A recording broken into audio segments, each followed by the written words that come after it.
Hello everyone. आज इस lecture में हम फैमिली लाइफ एजुकेशन के बारे में डिस्कस करेंगे। इसके बारे में डिस्कस करने से पहले हम फैमिली और फैमिली लाइफ के बारे में डिस्कस करेंगे ताकि हम इसे अच्छी तरह से समझ सकें। तो जो परिवार होता है या फैमिली है, यह समाज की एक मूलभूत इकाई है जिसमें पारंपरिक रूप से दो माता पिता मिल करके अपने बच्चों का पालन पोषण करते हैं और इसी को परिवार के रूप में जाना जाता है। परिवार को कई तरीके से परिभाषित किया गया है, जैसे एक ही छत के नीचे रहने वाले व्यक्तियों का जो समूह होता है उसे परिवार कहा जाता है। इसके अलावा एक परिवार दो लोगों या उससे अधिक लोगों का एक समूह है जो जन्म, विवाह या गोद लेने और एक साथ रहने से संबंधित है। अर्थात सभी परिभाषाओं का अगर हम मूल रूप देखें तो यही होता है कि समाज की एक मूलभूत इकाई परिवार होता है जिसमें कुछ आपस में संबंध रखने वाले लोग एक साथ रहते हैं और आपस में एक दूसरे से संबंध रखते हैं, जिसमें मूल रूप से माता पिता और उनके बच्चे आते हैं। अब हम बात करेंगे फैमिली लाइफ के बारे में। पारिवारिक जीवन को नियमित बातचीत और गतिविधियों के रूप में परिभाषित किया गया है। अर्थात जो रेगुलर या रूटीन की जो बातचीत या कम्युनिकेशन होता है और जो एक्टिविटीज़ होती है फैमिली के अंदर, उसको ही पारिवारिक जीवन कहा जाता है। अर्थात एक फैमिली के अंदर हम देखते हैं डेली कम्युनिकेशन है, रोज़ आपकी बातचीत किस प्रकार से होती है, आपके माता पिता से, आपके भाई बहन से या किसी भी रिश्तेदार से। इसके अलावा आपकी डिफरेंट एक्टिविटीज़, आप सुबह उठते हो, अपना काम करते हो, अपना कॉलेज जाते हो, स्कूल जाते हो, नौकरी जाते हैं, कई लोग घर का काम करते हैं, कई अपना बिजनेस करते हैं, अपनी पढ़ाई करते हैं। तो इस तरीके से जो विभिन्न गतिविधियाँ होती है उसी को पारिवारिक जीवन कहा जाता है। जब परिवार के सदस्य एक दूसरे की कंपनी का आनंद लेते हैं और एक साथ काम करने में बहुत समय बिताते हैं तो यह एक अच्छे पारिवारिक जीवन का उदाहरण है। अर्थात एक दूसरे के साथ रहने को जितना एंजॉय किया जाता है और साथ रहने का जो समय हो वो लंबा हो और क्वालिटी टाइम अगर सभी लोग एक दूसरे के साथ स्पेंड करते हैं तो इनकी बॉन्डिंग भी बहुत अच्छी होती है और यही एक अच्छे पारिवारिक जीवन का उदाहरण है। अर्थात हमें अपने संबंध मजबूत करने के लिए एक दूसरे के साथ अच्छा समय व्यतीत करना बहुत ज़रूरी होता है। अब हम बात करेंगे फैमिली लाइफ एजुकेशन के बारे में। पारिवारिक जीवन शिक्षा मूल्यों और संबंधों की एक शिक्षा है। व्यक्ति एक परिवार या व्यक्तियों के समुदाय में रहता है। अर्थात जो एक इंडिविजुअल है वो अपनी फैमिली या कम्युनिटी के बिना नहीं सरवाइव कर सकता है, ठीक है। और इस जगह पर जो आपसी उनके संबंध होते हैं उसकी एक बहुत बड़ी सीरीज़ होती है, जैसे कि हमारे रिश्ता हमारे माता पिता, हमारे दादा दादी, चाचा चाची, नाना नानी, बुआ फूफा, मतलब इन सभी से होती। इसी प्रकार से अपने बच्चे या अपने भांजे भांजी या जो भी आपका रिश्तेदार होता है, इस प्रकार से संबंधों की एक बहुत बड़ी श्रृंखला होती है जिसमें एक व्यक्ति रहता है। यह युवाओं को एक पूर्ण और सामंजस्यपूर्ण जीवन जीने के लिए तैयार करता है ताकि उन्हें संतोषजनक और स्थिर संबंध और मूल्यों की ध्वनि प्रणाली विकसित करने के लिए ज्ञान और कौशल प्रदान किया जा सके। मीन्स अच्छी स्किल्स प्रोवाइड की जा सके ताकि वो जो अपनी लाइफ है उसको अच्छे तरीके से जिए इन संबंधित लोगों के साथ में और इनसे संतोष प्राप्त कर सके। पारिवारिक जीवन शिक्षा ज्ञान और कौशल विकसित करने और शैक्षिक, निवारक और शक्ति आधारित दृष्टिकोण के माध्यम से पारस्परिक संबंधों को मजबूत बनाने के लिए परिवार के सदस्यों को अग्रिम करने और सशक्त बनाने का पेशेवर अभ्यास है। अर्थात यह जो परिवार के अंदर जो रहने वाले लोग हैं इनको आपस में किस प्रकार से अपने जो बॉन्डिंग्स है, अपने रिलेशंस है, इनको स्ट्रॉन्ग बनाना है और मजबूत बनाने के लिए इनको क्या क्या प्रयास करने होते हैं, उन सब के लिए भी इनको तैयार करता है। स्वस्थ पारिवारिक कामकाज के लिए जो ज़रूरत या आवश्यक जो स्किल्स और नॉलेज होती है उसको बहुत तरीक़ों से जाना जा सकता है या उसके बहुत सारे एस्पेक्ट होते हैं, जैसे मजबूत संचार कौशल, अर्थात एक strong communication skills. Communication skills अगर स्ट्रॉन्ग और अच्छी है तो आपका पारिवारिक जीवन या पारिवारिक संबंध और रिश्ते जो हैं वो बहुत अच्छे होंगे। सामान्य मानव विकास का ज्ञान मीन्स जो जनरल या नॉर्मल ह्यूमन डेवलपमेंट होता है उसका नॉलेज होना बहुत ज़रूरी है। मीन्स लाइफ की क्या क्या स्टेजेस आती हैं, बच्चे जब छोटे से वयस्क या ओल्ड एज तक आते हैं तब तक कितनी स्टेजेस आती हैं उनकी, क्या क्या चेंजेस होते हैं उनकी लाइफ में, ये पता होना बहुत ज़रूरी है। अगला है अच्छा निर्णय लेने का कौशल। मीन्स डिसीजन टेकिंग या डिसीजन मेकिंग कैपेबिलिटी जो होती है या कैपेसिटी होती है वो बहुत अच्छी होनी ज़रूरी है।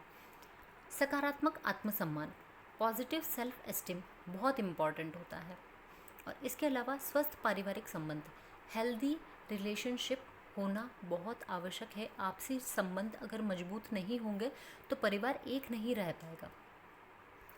फैमिली लाइफ एजुकेशन का लक्ष्य इन कौशल और ज्ञान के क्षेत्रों को जीवन भर परिवार के सदस्यों को सिखाना और सकारात्मक व्यक्तिगत और पारिवारिक विकास को बढ़ावा देना है,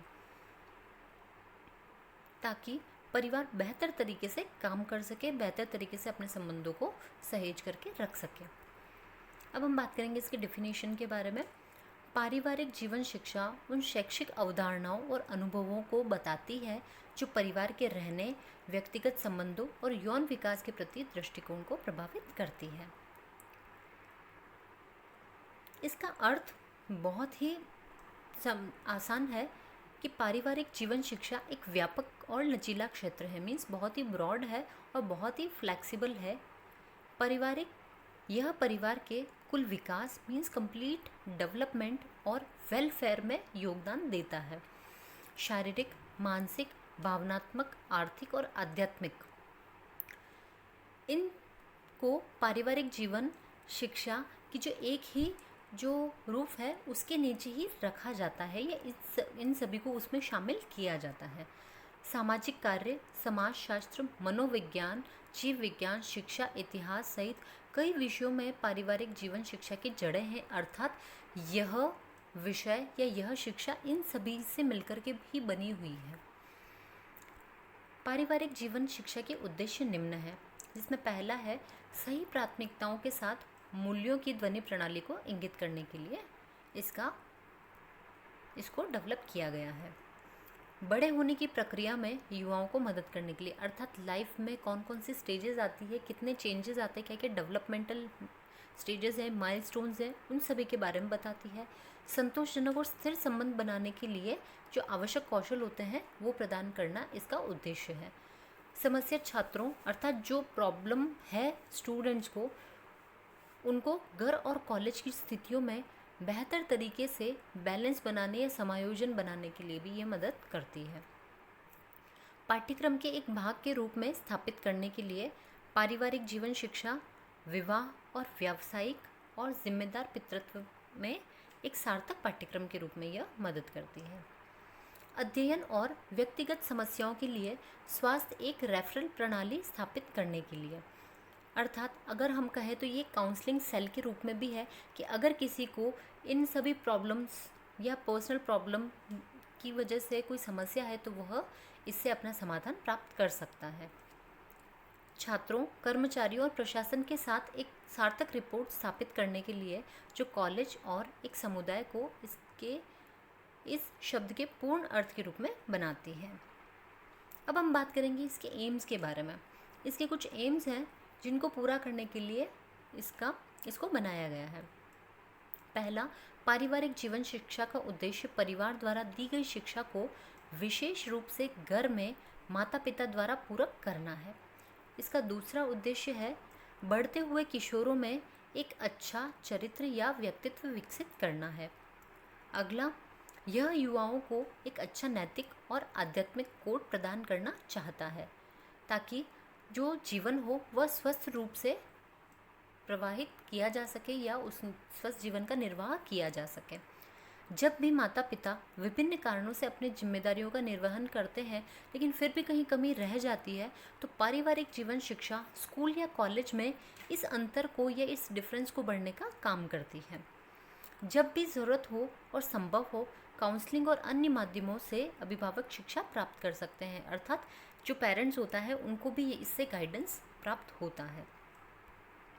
अब हम बात करेंगे फैमिली लाइफ साइकिल के बारे में, अर्थात परिवार जीवन चक्र किस प्रकार से बढ़ता है, कौन कौन सी स्टेजेस आती है और उनमें क्या क्या चेंजेस होते हैं। पहला है बेरिंग फैमिलीज़। बेरिंग फैमिलीज़ पारिवारिक जीवन चक्र का पहला चरण होता है, जिसमें दो लोग शादी करते हैं या एक विवाहित जोड़ा होता है या कपल होता है, वो अपना एक नया जीवन शुरू करते हैं और एक दूसरे के साथ रहना शुरू करते हैं। इन दोनों को जैसे जैसे समय बीतता है वैसे कई बार आपस में एक दूसरे में अंतर भी दिखाई देता है और कमियां भी महसूस होती है, लेकिन फिर भी ये आपस में एक बैलेंस बना करके चलना सीखते हैं और एक सार्थक विवाह को स्थापित करने के लिए ये बहुत ही आवश्यक होता है। अगला है child bearing families. Child bearing families means ये सेकंड स्टेज है जिसमें जो परिवार का जो आकार होता है वो बढ़ता है, अर्थात इसमें बच्चे का जन्म होना, फाइनेंस रिलेटेड, इसके अलावा अवकाश समय, मनोरंजन परिवर्तन के साथ में इस स्टेज को जोड़ा जाता है। यह स्टेज एक्चुअली फर्स्ट कंसेप्शन से जुड़ी होती है, या अर्थात इस स्टेज में पहला कंसेप्शन होता है,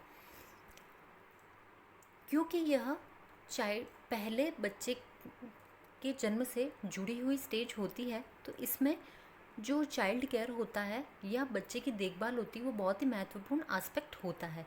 अर्थात अब इसके पहले वाली स्टेज तक माता पिता या जो कपल थे उनका सारा ध्यान जो था वो स्वयं पर, अपने कार्य पर और अपनी लाइफ पर था, लेकिन बच्चों के बाद उनका जो लाइफ का जो एम होता है, लाइफ की होता है, वह एक अलग मोड़ ले लेती है, अर्थात अब उनको बच्चों के लिए ही डिवोट होना पड़ता है। नेक्स्ट है families with pre school children. इस टाइम पर बच्चे अब थोड़े से बड़े हो जाते हैं, लेकिन जैसे कि 3 साल तक या 4-5 साल तक की एज ग्रुप के बच्चे होते हैं जो कि प्री स्कूल होते हैं, अर्थात इस टाइम पर बच्चों का स्कूल में एडमिशन करवाया जाता है। ठीक है, इस टाइम पर बच्चों की एक्स्ट्रा केयर करने की ज़रूरत पड़ती है। क्यों? क्योंकि अब अभी तक तो बच्चा फैमिली के साथ ही डील कर रहा था, लेकिन अब वो एक्सटर्नल एनवायरनमेंट के साथ में भी डील करना शुरू करता है। यहाँ पर माता पिता बच्चों के हित के लिए और बच्चों की ज़रूरतों के लिए पूरे टाइम मेहनत करते हैं और बच्चों के जो विकास होता है उसको प्रोत्साहित भी करते हैं। अगला है फैमिलीज़ विद स्कूल चिल्ड्रन। अब बच्चे 5 साल की उम्र से और बड़े हो रहे हैं। इस टाइम पर माता पिता के गाइडेंस की बच्चों को बहुत ज़रूरत होती है। इस टाइम पर बच्चे अधिकतर अपना जो टाइम होता है वो अपने फ्रेंड्स के साथ में और अपनी स्कूल में स्पेंड करते हैं और अपनी पढ़ाई के साथ स्पेंड करते हैं। इस टाइम पर माता पिता को अपने बच्चों की पढ़ाई को लेकर के भी माता पिता बहुत ही कंसर्न रहते हैं। साथ ही साथ बच्चों से बहुत उम्मीद भी की जाती है कि वो एक अच्छा एकेडमिक रिकॉर्ड बनाए। इस टाइम पर माता पिता को बच्चों की शिक्षा और विकास की ज़रूरतों पर ध्यान देना बहुत ज़रूरी होता है। अगला है फैमिलीज़ विद एडोलेसेंट्स। किशोरावस्था। किशोरावस्था एक व्यक्ति के जीवन की सबसे महत्वपूर्ण अवस्था होती है, क्योंकि एक्चुअल में किशोरावस्था को बचपन और वयस्कावस्था के बीच का ब्रिज कहा जाता है, और यही सबसे महत्वपूर्ण स्टेज इसलिए होती है क्योंकि इसमें लाइफ के बहुत बड़े बड़े चेंजेस इसी समय पर बच्चों में हो जाते हैं। इसलिए तो इस टाइम पर बच्चों को माता पिता के गाइडेंस की बहुत ही ज़रूरत होती है, क्योंकि इस टाइम पे शारीरिक मानसिक कई सारे बदलाव बच्चों में देखे जाते हैं। लेकिन इस टाइम पर बच्चों का खुद का बिहेवियर ऐसा डेवलप हो रहा होता है कि वे खुद को एकदम फ्री और इंडिपेंडेंट फील करना चाहते हैं, लेकिन एट द सेम टाइम उनको उनके पेरेंट्स की बहुत नीड और बहुत ही ज़रूरत होती है। अगर उनको प्रॉपर गाइडेंस नहीं मिलता है पेरेंट्स का, तो वो किसी गलत दिशा में भी बढ़ सकते हैं। इस टाइम पर माता पिता को उनके बच्चों पर बहुत ध्यान देना चाहिए। साथ ही उनको जो वो खुद की लाइफ के लिए आगे प्लानिंग करते हैं उसमें पेरेंट्स को मदद करनी चाहिए। जैसे कि बच्चे 10th या 12th में अपना जो 10th के बाद में क्या सब्जेक्ट्स रखेंगे या 12th में कैसा स्कोर किया, अब उनको किस टाइप के कॉलेज में एडमिशन लेना है, कैसी पढ़ाई करनी है, या क्या प्रोफेशनल एजुकेशन के लिए उनको अभी से बढ़ना है, या कौन सी एक्स्ट्रा करिकुलम एक्टिविटी में उनको इन्वॉल्व होना है। तो इस प्रकार की योजनाएं बनाई जाती है, तो इसमें माता पिता का मार्गदर्शन बहुत ही ज़रूरी होता है। और अगर माता पिता का मार्गदर्शन अच्छा होता है तो ये बच्चों के लिए बहुत ही प्रोडक्टिव और हेल्पफुल होता है। नेक्स्ट है फैमिलीज़ एज लॉन्चिंग सेंटर्स। ये वो स्टेज होती है जिसमें जो बच्चे हैं अब वो अपनी फैमिली से दूर जाएंगे, अर्थात अपनी पढ़ाई की वजह से, अपने काम की वजह से, जॉब की वजह से, किसी भी वजह से अब वो अपने माता पिता से अलग हो जाएंगे। इसीलिए इसको लॉन्चिंग सेंटर स्टेज कहा जाता है। बच्चों के चले जाने के बाद में जो माता पिता होते हैं वो काफ़ी लोनलीनेस फील करते हैं, इसलिए इस स्टेज को दी एम्प्टी नेस्ट सिंड्रोम भी कहा जाता है, क्योंकि इस टाइम पर जो बच्चे होते हैं वो इंडिपेंडेंट होकर के माता पिता से दूर चल जाते हैं, तो फिर से माता पिता अकेले हो जाते हैं। लेकिन फिर भी माता पिता को अपने बच्चों के लिए एक आधार बनाना बहुत ज़रूरी होता है, क्योंकि जो संपत्ति माता पिता अब डेवलप करेंगे या बनाएंगे वही उनके बच्चों के लिए काम आएगी। अगली है families in the middle years. अब वो वाला समय होता है जहाँ पे अब बच्चे माता पिता से काफ़ी दूर हैं अपने काम की वजह से, इसलिए माता पिता को अपने बच्चों के साथ, काम के साथ इस जीवन में अलग तरीके से समायोजित करना पड़ता है। ठीक है, इस टाइम पर जो पेरेंट्स होते हैं कई बार रिटायर भी हो जाते हैं इस स्टेज में आकर के, तो अब वो काफ़ी फ्री हो जाते हैं और अपने जो इंटरेस्ट होते हैं या जो एक्चुअल में रिटायरमेंट के बाद में वो काफ़ी खालीपन महसूस करते हैं, क्योंकि अब तक तो वो एक रूटीन लाइफ के अंदर जी रहे थे, रूटीन से जॉब मतलब अपने ऑफिस या जॉब पर जाना आना, अपने काम करना। लेकिन रिटायरमेंट के बाद में उनकी जो लाइफ होती है वो टोटली चेंज हो जाती है, अब वो बहुत ही फ्री और खाली महसूस करते हैं। तो इस टाइम पर वो जो उनके पुराने इंटरेस्ट थे, पुरानी रुचियाँ या जो शौक़ थे उनको फिर से शुरू करते हैं, क्योंकि अब उनके पास एम्पल ऑफ टाइम है। इसलिए अगला है families in the late years. Late years means अब वो समय आ चुका है जब पेरेंट्स बूढ़े हो जाते हैं, वृद्धावस्था में आ जाते हैं, क्योंकि इस स्टेज तक आते आते पेरेंट्स ने बहुत अकेले रहना सीख लिया होता है, क्योंकि काफ़ी सालों पहले से ही बच्चे उनसे दूर हो चुके होते हैं अपनी पढ़ाई को लेकर के, अपनी नौकरी को लेकर के, और बाहर ही रहते हैं। ठीक है, इस टाइम पर सोसाइटी ये बच्चों से उम्मीद करती है कि वो उनके माता पिता की सेवा करे और उनको उनकी चिंताओं से दूर रखे। लेकिन यूजुअली या अक्सर यही देखा जाता है सामान्य रूप से कि जो बच्चे बाहर नौकरी करते हैं वो इतना समय नहीं दे पाते अपने पेरेंट्स को, तो इस टाइम पर पेरेंट्स के पास में या तो कोई केयर टेकर रखी जाती है या कोई नर्स को रखा जाता है जो उनकी प्रॉपरली देखभाल करे अगर वो बीमार है तो। और अगर वो ठीक है, इंडिपेंडेंट है और अपना काम खुद कर सकते हैं तो वो अपने तरीके से अपना जीवन निर्वाह करते हैं। बच्चे कभी कभार उनको आकर के देख करके या संभाल करके चले जाते हैं। कुछ बच्चे ऐसे भी होते हैं जो अपने माता पिता के साथ ही रहते हैं, जैसे कि जो बिज़नेस वाले लोग होते हैं वो यूजुअली उनका फैमिली साथ ही रहता है, तो उसमें इतनी प्रॉब्लम्स नहीं होती है। ठीक है, इसी तरीके से 8 स्टेजेस जो थी फैमिली लाइफ साइकिल की उनको हमने डिस्कस किया। अब हम बात करेंगे पारिवारिक जीवन शिक्षा के क्या क्या एडवांटेजेस है, क्या इम्पोर्टेंस है, उसके बारे में बात करेंगे। तो पहला है पारिवारिक जीवन शिक्षा परिवार के जीवन चक्र को उचित समझ में मदद करती है, अर्थात अच्छे तरीके से समझने में मदद करती है। पारिवारिक जीवन शिक्षा के लिए प्रेरणा पारिवारिक जीवन चक्र पर की प्रकृति पर ही आधारित है, अर्थात पारिवारिक जीवन चक्र जिस प्रकार से चलता है उसी से हम समझ पाते हैं या उसी से ही पारिवारिक जीवन शिक्षा की प्रेरणा मिलती है। इस चक्र के अंदर कई सारे चरण होते हैं, या पारिवारिक जीवन जो फैमिली लाइफ साइकिल था इसमें कई सारे चरण हैं जिसमें पर्सन हमेशा कुछ नया नया सीखता है, नई नई लर्निंग्स उसको मिलती है। ठीक है, और पुरानी चीज़ों से ही व्यक्ति को लर्निंग मिलती है। तो इस प्रकार से जो माता पिता के अनुभव होते हैं वो अब अपने बच्चों के साथ, अपने पोते पोतियों के साथ में, या अपने जो कमिंग नेक्स्ट जनरेशन होती है उनके साथ में शेयर करते हैं।